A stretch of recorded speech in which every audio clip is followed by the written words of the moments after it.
over this time. So, and I will be very happy to introduce you to what we are going to talk about in a moment. So just let me make sure my devices are working. So here we are. So during this hour, what I would like to introduce you is to, well, basically, to starting from ourselves, who we are and why we care when it comes to coaching, when it comes to leadership. And we will talk to you about the new leadership challenges. So what challenges are the leaders in our days are facing, and how we as coaches or as leaders ourselves or as an HR professionals can support them in overcoming these challenges. And basically, here also we will talk with a little bit about like who is the leader, and is it necessarily somebody who is on the top of a hierarchy, on the top of a, I don't know, head of an organization or team or country, or there is something else behind this term? So we will talk about the new leadership competencies which are required to deal with the new challenges which we are facing in the 21st century. And what is new leadership paradigm? What does it mean? And again, how we can, as leaders ourselves, or as coaches or HR professionals, how can we support leaders to make a paradigm shift and become the leaders who everybody wants to see around, basically. So what is the role of the leadership coach, and what we in Be Coach Academy are doing for leaders and for leadership coaches? So that's basically the agenda. I would like us to have a bit of a discussion in the middle. So I will be asking you some questions, and I will be inviting you to bring your thoughts and your opinions to the webinar. So make sure that your microphone works and that you can contribute to this conversation. And in the end, also, there will be some space for questions, which you're very welcome to ask. So some of you may know me, some of you may not know me. So I would like to start from introducing myself. So my name is Elena Marsh. I was born and I grew up in Siberia, so I'm Russian. And not all my, but let's say my professional experiences started in Russia. Then I was working in Kazakhstan and Central Asia, was studying in the UK, and now living in Germany. So a bit of an international experience gathered so far. And in terms of my professional background, so during the 15 years, I was working in human resources, and I started as a recruitment specialist. Then my area of expertise moved to the people development and talent management. And later on, I was responsible as an HR director for the Central Asia region with a number of countries, like some of them might sound even strange to you, like Kazakhstan, Kyrgyzstan, Uzbekistan, Tajikistan, Mongolia, so all kind of stans. So I used to travel on those countries, and coaching and leadership development was on the top of my agenda until I moved to Germany, where my responsibility expanded to the Eastern European region, and my prime role again was on the leadership development and coaching and mentoring of the leaders and other HR professionals in the countries which were belonging to my cluster. So I have a number of professional certifications in coaching. Some of them you can see here. So the professional performance coaching diploma. So just admit one more participant quickly. Then the corporate executive coaching diploma, evolutionary coaching, and conscious business coaching, amongst the others. And in coaching as such, I have approximately 10 years of experience. I don't know, maybe a little bit more now if I go to, if I look into my corporate experience as well. And I was curious recently and started counting the countries from which I coached leaders and working with leaders, and it's appeared to be 23 different countries, which was quite an exciting number for me to realize. And I am an ICF accredited coach, and I'm now preparing for applying for the PCC level of accreditation.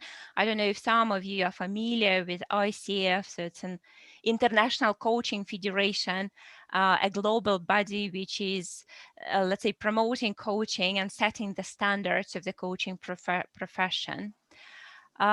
And since 2018, together with Ishil, who is present on the call today, I'm a co-founder of a B Coach Academy.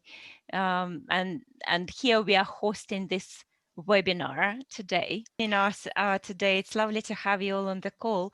So let's move forward and kind of see what we have for you today. I have mentioned quickly about the B Coach Academy, and just quickly would like to introduce you also to Ishil. Ishil, would you like to say hello? You muted. Yeah. Hi, everyone. I was checking with the other participants to see if they have the right contact details to join. It's lovely to see you. I am co-founder of B Coach Academy. I had the luck to meet coaching some years back and realized that this is the tool or the communication style or way of being that impacts the people in their core and creates a change for the better. And I have chosen it as my career path as well. And since then, I have been together with Elena, exploring this journey and also sharing what I learned with others. My focus is careers, so that people connect who they are with what they do. And I'm happy to be meeting people like you who care for the other people and for the world, and to give their best so that the other people can get their best and give also to the world. So I'm happy that we meet here today. Thank you very much, Ishil. So, and as you can see in B Coach Academy, our main focus, our main program is a professional coaching diploma program, which is for those people who want to become professional coaches or who want to become, let's say, a better leaders. But what we will be doing today is not about professional coaching diploma. It's really more about leadership and developing leaders and developing leadership. And why is that particularly relevant? As Jan mentioning earlier, that the times we are living on are quite unprecedented. It's probably like, looking back in the centuries, many people could say that the times they're living in is unprecedented. So every time is, of course, unique from its own perspective. But what is going on today, and if we look around the world and they see the pictures which we really would not like to see at all, we can see that it's in many respects, this is a failure of leadership. And when I first saw these numbers, I was quite horrified, actually, that in our modern, I don't know, humanity, we spent on militarization $1.8 trillion annually, and we spend 30 billion, which is just 1.7% of the whole global budget on ending hunger, and just 0.6% on cleaning water and making the clean water available for everybody. An absolutely ridiculous amount of money, just 0.1% on ending the war. And I don't want to be like terribly pessimistic about it, because I do believe there is a huge hope, and I will show you what we can do in changing the situation, starting from ourselves and starting from the people who are near us and around us, and maybe reaching even further. So that was about I don't know, like situation in the world. But if we look at the current business environment, the situation is not much better, unfortunately. We do still have lots of frustration, lots of disengagement and demotivation in people. So, and this is again that statement of hope, which I believe is really important to bring to the call, is that it often happens that from the mess something new and more powerful is emerging. I like this the metaphor used in Buddhism of their um, lily flower, which is beautifully appearing from the mud under the water. And I also believe that coaches are really in the front line of developing that new leadership paradigm, that people who acquire coaching skills and coaching mindset can kind of create real impact, starting from developing themselves and then supporting others in their growth and in their development as well, in the most powerful way, which is about asking questions and raising awareness. And this I will tell you a little bit more about in a moment. So, but again, you know, as coaches and as people who have a power and ambition to impact the leaders and the impact the others around ourselves, we need ourselves to make kind of this shift in and stop really like coaching the leaders of the 20th century, but and begin to coach the leaders of the 21st century. And the leaders of the 21st century are not those who are like, you know, heroic and individualistic. It's not about them as such, but this is about a leader being a collaborative team coach. It's not about a leader who is leading their team and their people, but they are leading partnerships across boundaries. It's not about the leader who is an expert and knows better than anybody, you know, things in their area, but it's about the leader who is leading across changing sectors. And again, it's not about the leader who is creating predictability, but rather about the leader who increases the capacity to live with uncertainty, which is today more than ever is on the top of the agenda. And again, not that one who has a short-term focus, but that one who is really thinking about many horizons ahead and about the long-term sustainable future. Again, not only for a movement, a community, an organization, but for the society and for the humanity overall. So that's about creating a shift from I to we, and it is about creating the shift from power to empowerment, and from fear to trust.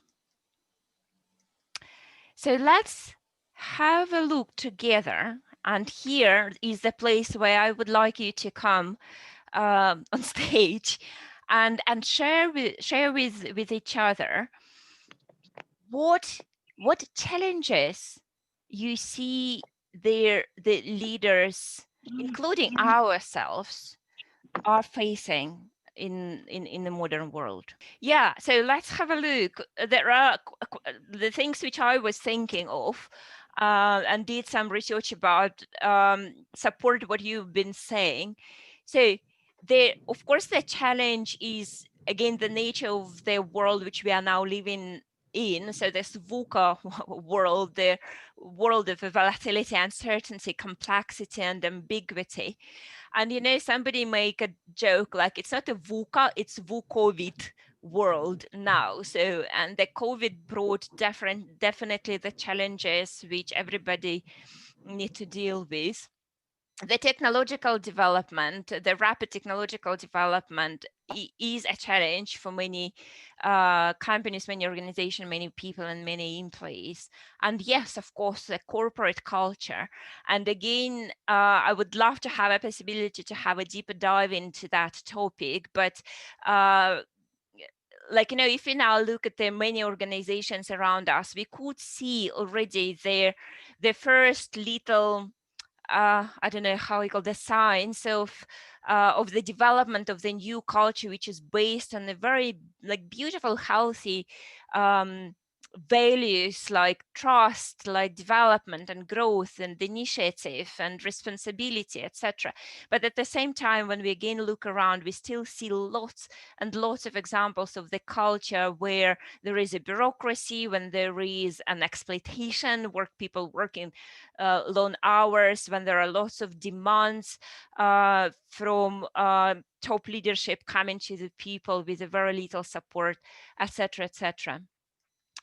So there is a still, of course, nobody took it from the leaders, the responsibility for providing a shareholder return and dealing with the people engagement. I think it was Astrid or right mentioning about that in the beginning of our conversation.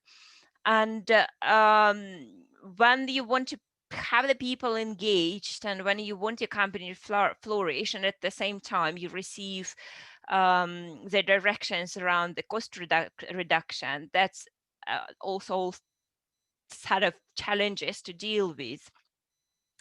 There is an unstable economic environment, and there are lots of different push and pull factors which leaders need to be able to navigate within and to manage and to keep them in a possible balance.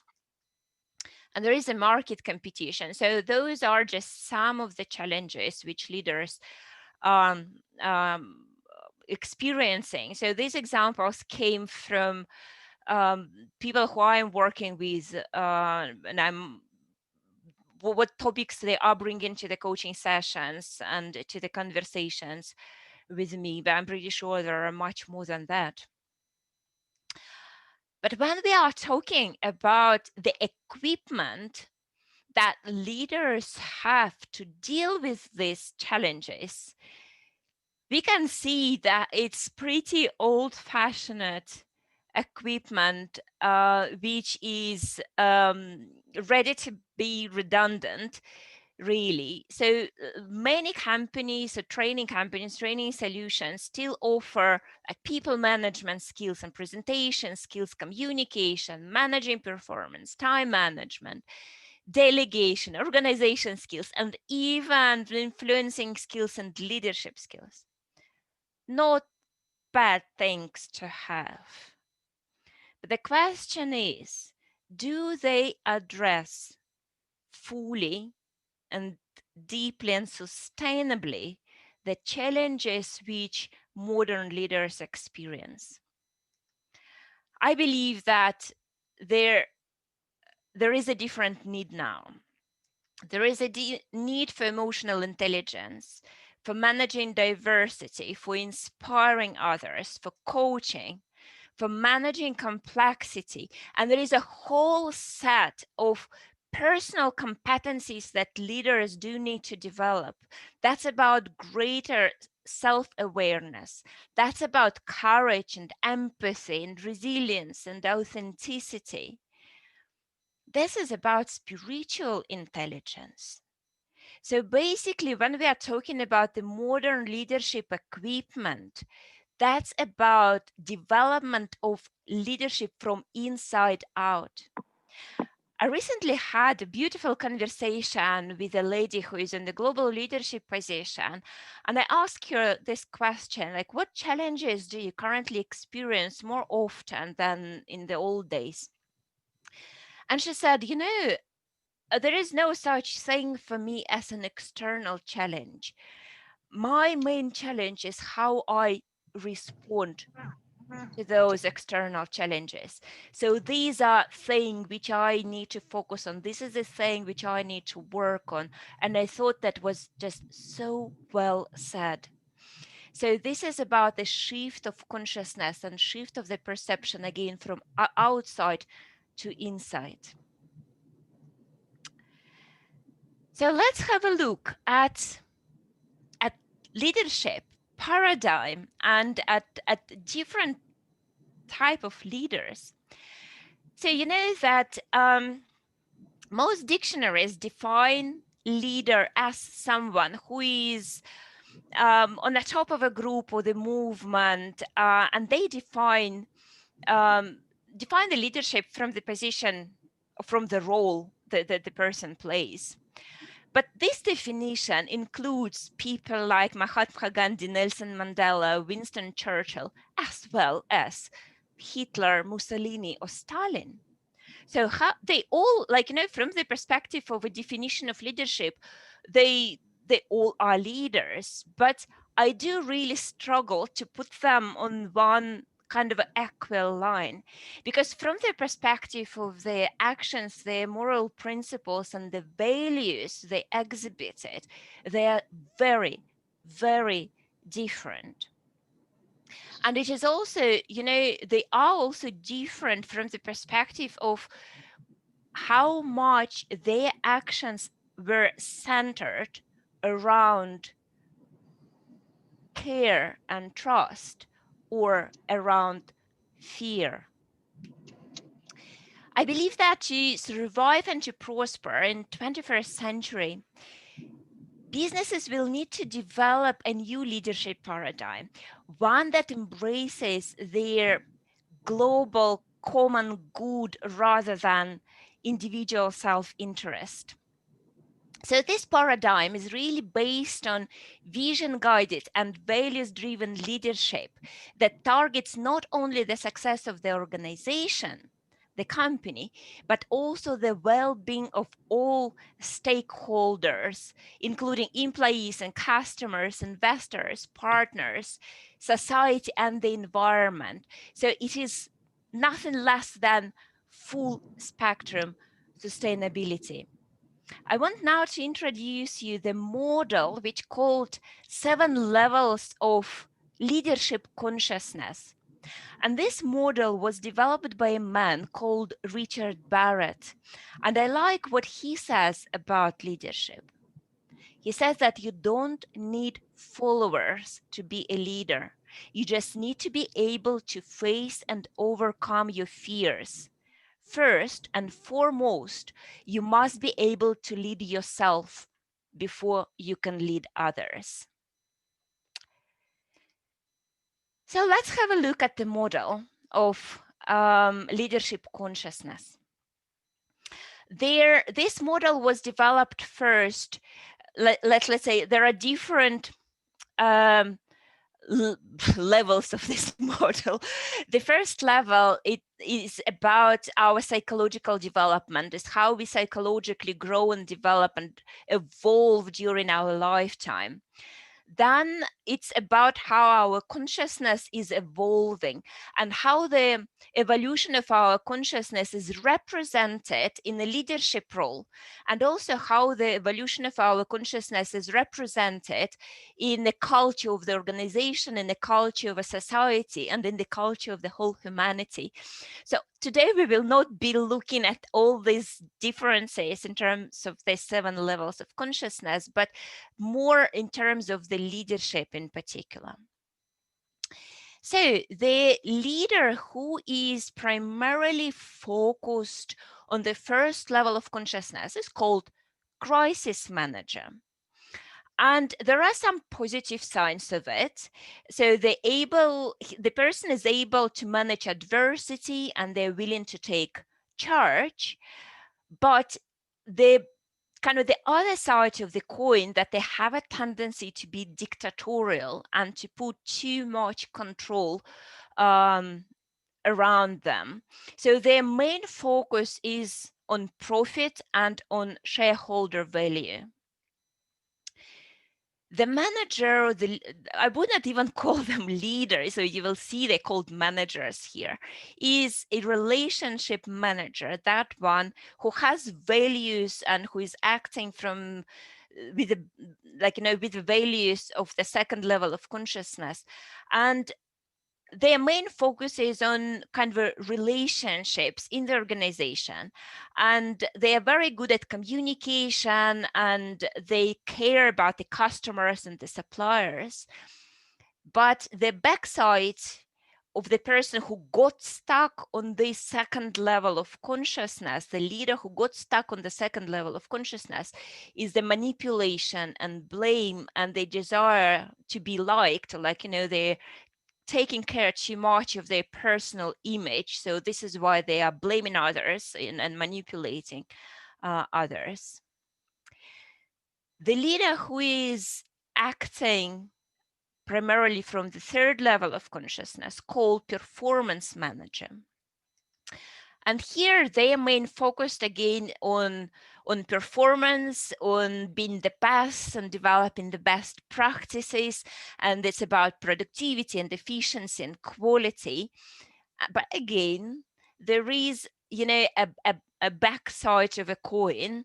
If the person has some fears and some potentially limiting values and beliefs in relation to their personal self-esteem. So the organization and the level of leadership can get stuck in complacency, in status seeking, and demanding more and more and more and more from people to perform.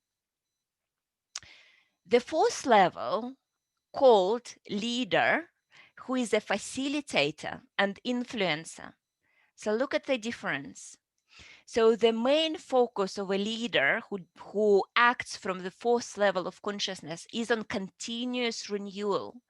So that's all about promoting the learning and the innovation, and there is an agility, there is an adaptation, there is a challenge of a status quo, there is a work towards creating a team and empowering others.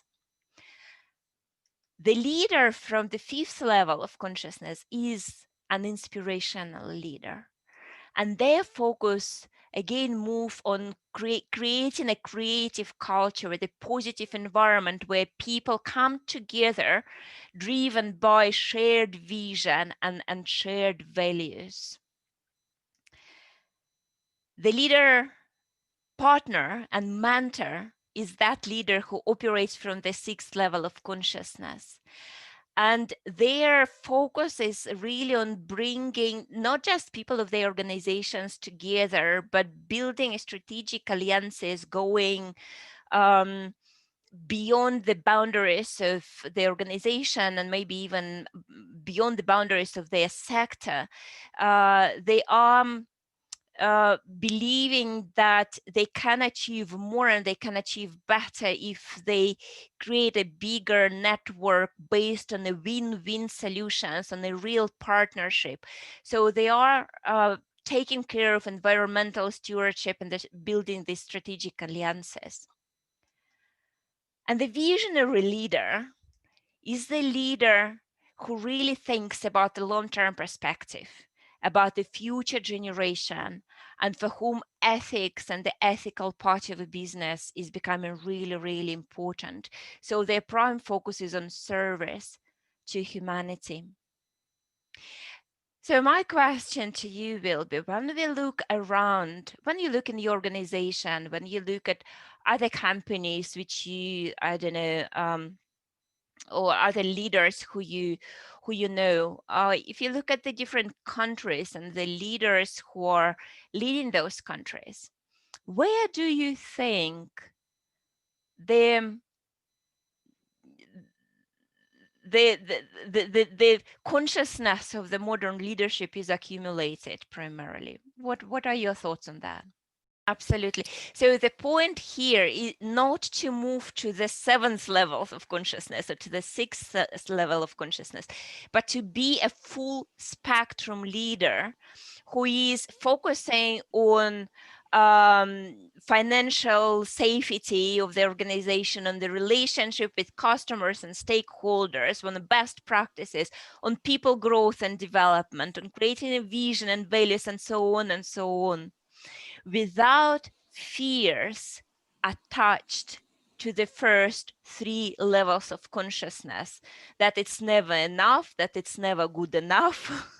So the role of the coach in this case is to raise the awareness of a leader, of what their values are, how those values are represented in their actions and their choices and their decisions, to challenge them, to address their fears around performance or around safety and security issues, um, support them in creating vision and gaining the confidence and opening, the opportunities for the new horizons, and develop the, environment for the thinking, and provoke that thinking in leaders, to create accountability, being soundboard for them, and give them a feedback, with, let's say, caring,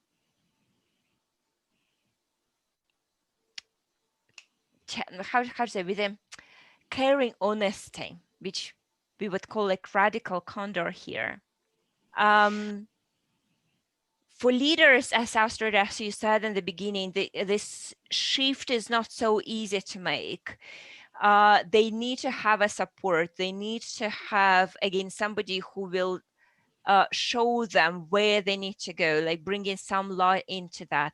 And so today, the model which I introduced to you is just kind of scratching the surface, introducing the idea of where leaders do need to grow, not just developing skills, but really working from inside out, working on who they are, working on their identity.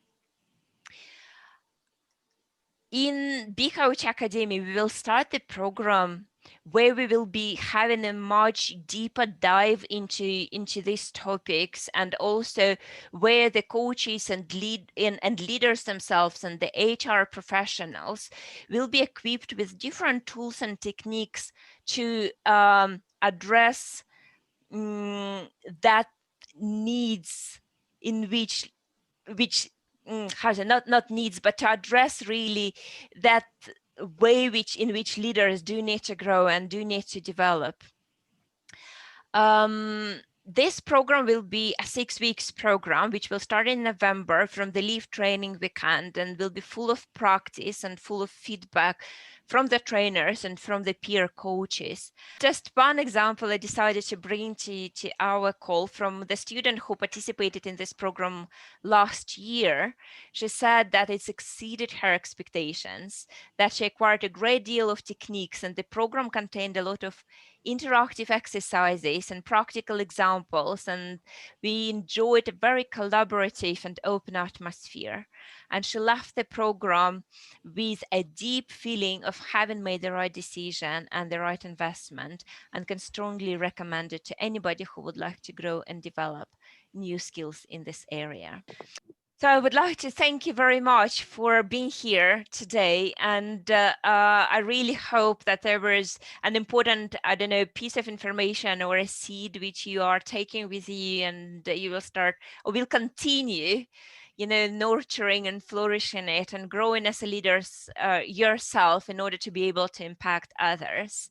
So, and we always say in Big Coach Academy, this is our one of our core principles is to give you an to be accessible to you, so that at any time and at any moment, if you have any questions or any concerns or need some help or support, just please feel free to reach out to us, and we will be very happy to give an opportunity to serve you. So thank you very much, and I hope we will be meeting again online or offline or however it will be possible.